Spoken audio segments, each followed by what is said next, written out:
Through the last game away, actually. I feel like I did that. 5 wins and 7 losses. Could have been 6 wins and 6 losses, but not a big deal. But then it's really not all about winning or losing. Really, it's about having fun and you know playing your style and getting better as you do it. Of course, it just goes without saying. That's what happens. Everybody does that. You get better as you know. There's nothing special about it. You basically improve as you go. If you love something, it's always better to fail loving something than you know doing something and you hate doing it. It's not as fun. At least you can get. At least you have fun doing it. Um, so a good example is actually last night. I played StarCraft with my brother that I haven't played StarCraft with him for like 6, 7 years, and we used to be like decent platinum players. So together, 2v2 playing is pretty cool and fun to play. Um, he would go and like go defensive and just play defense and protect our bases. And I would go and basically attack and support him in defense if I have to. Um, and we we have to play 5 games to get ranked. And we lost 4, and we only won 1. It was, it was pretty bad when it comes to, losing, like technically speaking. But the guys and the players we played against were like all masters. Most of them were masters.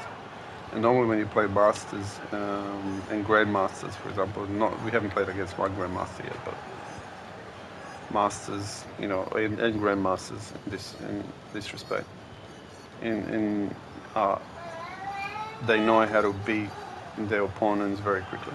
So it doesn't take them long. You won't stay in the game for very long, like not even 10 minutes, and it's game over. Well, every single game that we lost, um, they were hesitating because like the defense was just so mean looking that if they attacked, they would lose all their army, and then it's pretty much walking into their base and GG. So they didn't do that because obviously they're masters, so they understand the complexity of the game and understand that it's pretty easy for me to. Geez, that should have been a penalty there. Anyway, um, it's easy for them to understand that hey, we go into attack and try to kill our opponent. Well, it's not as easy because look at the defense. Like my brother had like something like 20 tanks in the base, and they were all strategically pointed at high positions and um, placed in placed in like hard to see areas. So, which they did. They did try attacking, but they would just get incinerated, and it would be just like their army would be just with minimal damage to us. It would be just completely, you know, un- untouched. Um, just sitting there and like we didn't even know we got attacked because it was like so ferocious. So the ground army got completely destroyed. So it's not easy to play against players like that, knowing full well that you can't get close. Um, but they eventually did beat us. How? Well, the APM rating, which is the click over rating, is just like twice as twice. Actually, some masters are like 3 times as faster than me, while I'm 2 times faster than my brother because he doesn't play much.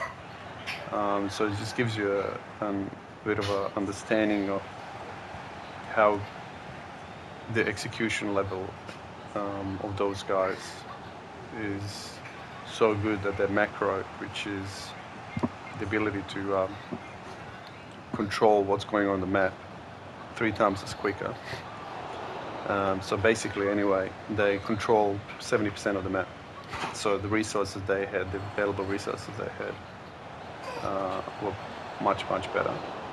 So by the time the game entered into the late game, it was basically overpowering. They just had more forces. They destroyed my attacking army, and then basically by the time they came to our base, our defense was exhausted because we couldn't replenish. It was too many losses from too many attacks. That at the end it was just overpowering. So anyway, after 5 games, we got ranked, and only winning 1 game, we got ranked by the server, and we were ranked as masters. So gets you to really give you a bit of an idea that it's not really all about winning ratio. It's how you play. It comes down to your strategy and how you execute your game plan, which matters the most, because the winning comes after. So if you have a really good A game and you read your opponent and you know exactly what he's going to do next, you can intercept the passes. You can in StarCraft you can build the unit that actually counters whatever he's building or whatever. So you have to predict the next move, and that's like predicting the future in a way. If you can do that, it's pretty easy. Like, you just look like,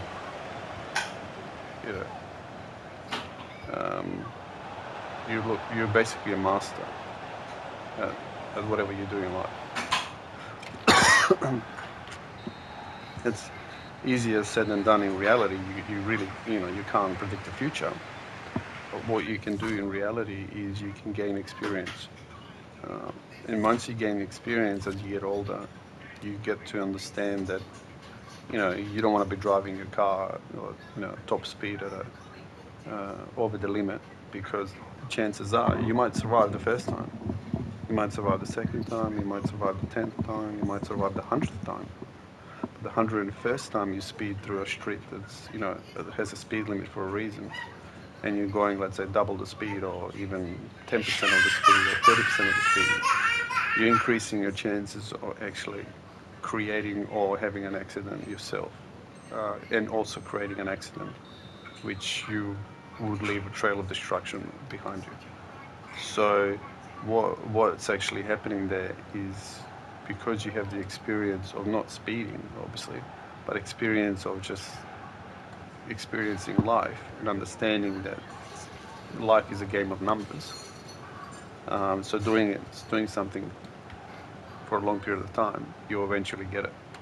So, having years of experience of doing something, for example, will make you look really smart in front of someone who hasn't. Make you look like, your IQ level's through the roof. But essentially, it's got nothing to do with IQ. It's got to do with the fact that you've done it 1,000,000 times compared to someone who hasn't. So that's your IQ. So we have to measure it somehow, obviously. We measure IQ by how quickly you answer a question accurately. So this is IQ. So you might look really smart to someone. So like kids in school, they must have learned a mathematical equation from their parents on how to work it out, because their parents are keen to teach them, or the parents have been decent mathematical students themselves when they were younger. So, and they've been using it all along throughout their lives because, they enjoy it, or for whatever reason. So that kid would excel at that particular subject, but that doesn't mean that kid is super smart. Not even close. It's the kid knows the tricks. So this kid might go through school thinking that he's smart or she's smart, but at the end of the day, it's just learned an easier way on how to solve a problem that some other kid has never been shown how to do. So that other kid that's never been shown how to do something will take a lot longer and would sit an exam that's 45 minutes, for example, and it would take him ages to answer a couple of questions and therefore runs out of time. I was one of those kids. So what happens is you still pass the exam because you answered quite a lot of questions right, but you run out of time. Why? Because I didn't practice hard enough. I was playing soccer, for example. I was enjoying socializing with kids and understanding why they do what they do is who I am today as an adult.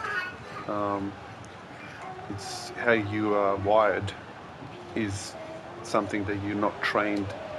It's something that you have been, it's a gift from your parents, from your grandparents, from, I don't know what you want to call that, but it's how you have been intrinsically wired is something that you will never be able to change for the rest of your life. That's a foul, and I didn't get a foul for that. That's ridiculous. I'm not complaining, I'm just saying that that's just ridiculous. I don't know what the umpire's doing because he just completely crushed him, took the ball away, and watched my player suffer, laying on the ground injured.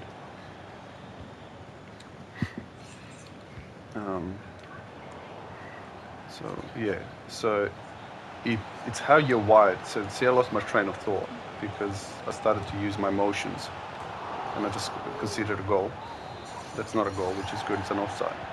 But see how you lose your train of your thought because you get engaged emotionally. And if you get engaged emotionally, you underperform. Why? Because you're not using your mind, you're not using your brain anymore. Emotions are the foundation of everything you do. So because of that, everything gets cut off. Your reptilian brain, which apparently we have one in our skull, switches on. And good luck to you because you're switched off. You're like a drunk person, completely drunk. Geez, I was lucky there. So you're just drunk at the wheel of your wheel, and you whatever control you might have had in your life, you've lost it. Everything. It's worse than drinking alcohol or whatever you do to get yourself chilled out. So it's worse than alcohol. So you have this thing inbuilt in your body that gets you drunk naturally.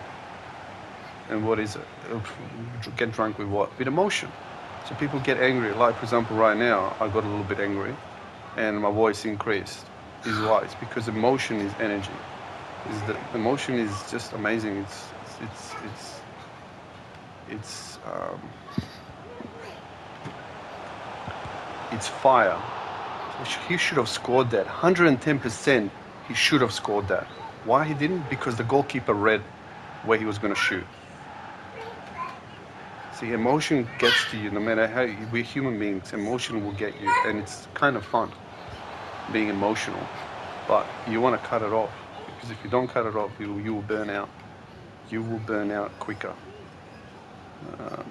So, for some reason, something that's been inbuilt inside of us, also this reptilian brain, that enjoys the emotion side of things. It's like a vampire. It just sucks your life out through emotion, because the reptilian brain enjoys. There you go. Extra time. Here we go. Emotion enjoys. And your emotion is the food source for that little reptilian brain you have inside of your body.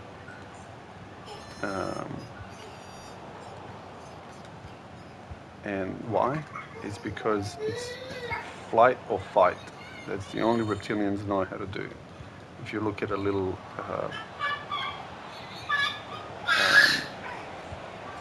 you know, little reptilian,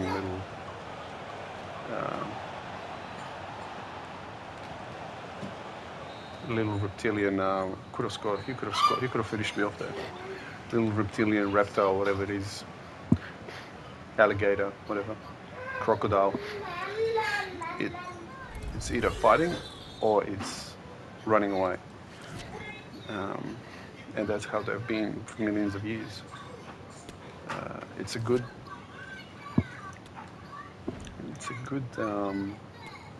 thing to have if you're in danger. But the trick with us is that we have that inbuilt, and our mind can switch it on and off. And this is where trouble can. This is where we can self-destroy, or can be very detrimental in the 21st century, because we can switch it on while we are, let's say, in an office environment, and you would just get hot-blooded and you would just lose your cool, and you would just look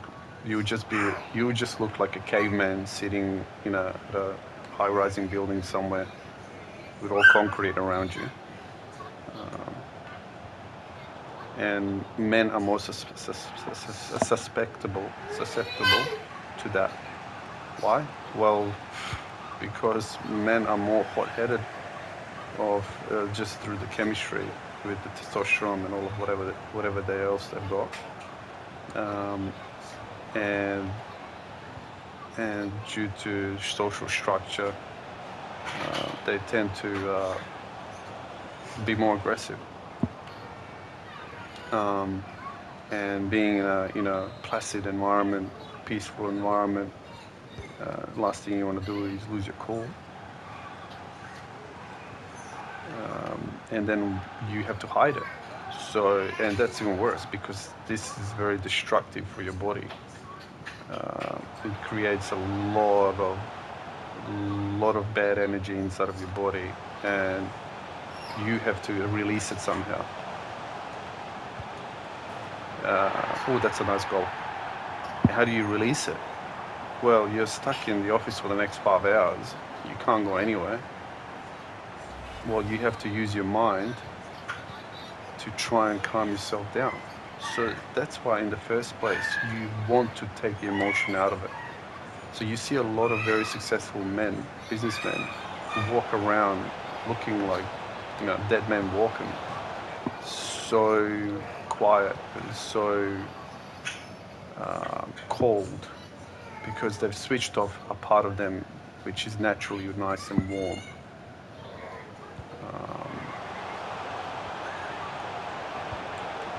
Bravo, Bale. Bale, you're a legend. So you don't want to switch that. As a man, you don't want to switch that off, because if you switch that off, then you look very aggressive and very unsociable. Men need to be warm. Women can be more aggressive, because by nature, it's not very threatening. Because at the end of the day, women are designed to be mothers. There's no question about it. So most mothers, and I'm always talking about majority here, I'm not talking about 100% of them, have that warmth, that nurturing that they need for us, to continue as a species. So you have that inbuilt inside of a woman. So them being aggressive in an office environment, for example, or in the 21st century, scenarios, environments, whatever, they tend to be ignored. Their aggression tends to be ignored, versus the aggression of a gentleman, for example, and that's due to just the biological differences between men and women. Really, at the end of the day, it's a massive difference. from a body's point of view and how the body reacts to what your mind thinks about. You know, if you have emotional intelligence or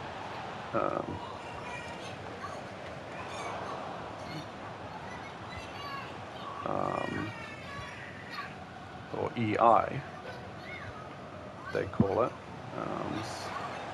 you then have one of the biggest weapons to control, to stabilize your internal chemistry that everyone has inside of their bodies. Wow, what a goalkeeper. That's ridiculous.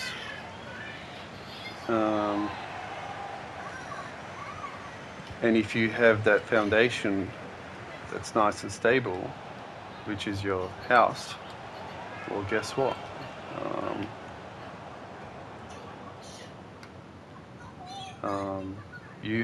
You could build a really nice home for yourself, the temple. That's why they call it a temple. And if you can build a nice temple for yourself, it's your sanctuary. So no matter what happens then in life, you can always go back into your temple and chill out.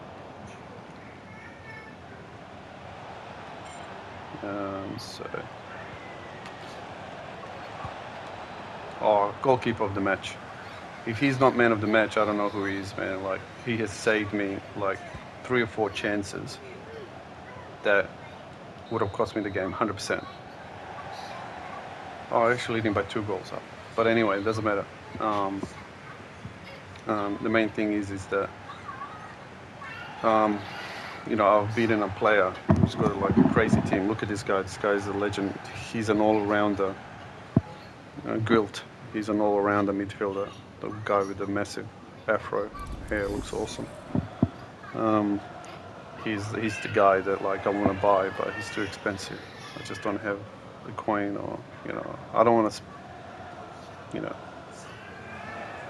talk about why some players are more expensive than others, but he's a legend of legends, basically.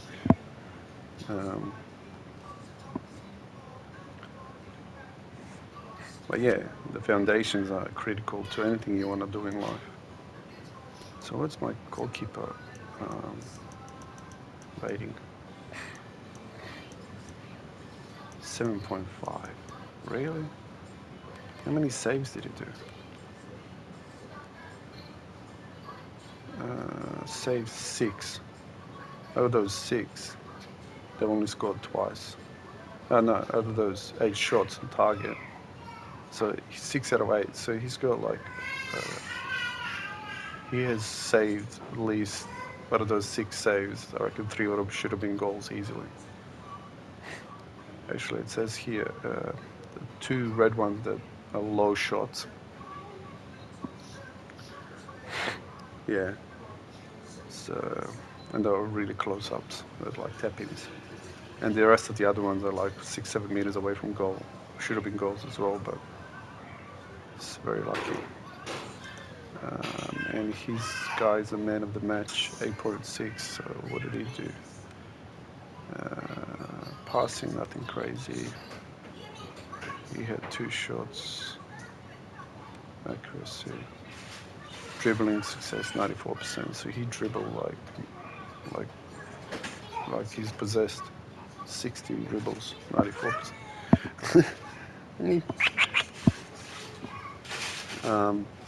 Yeah, R.Kent, man of the match.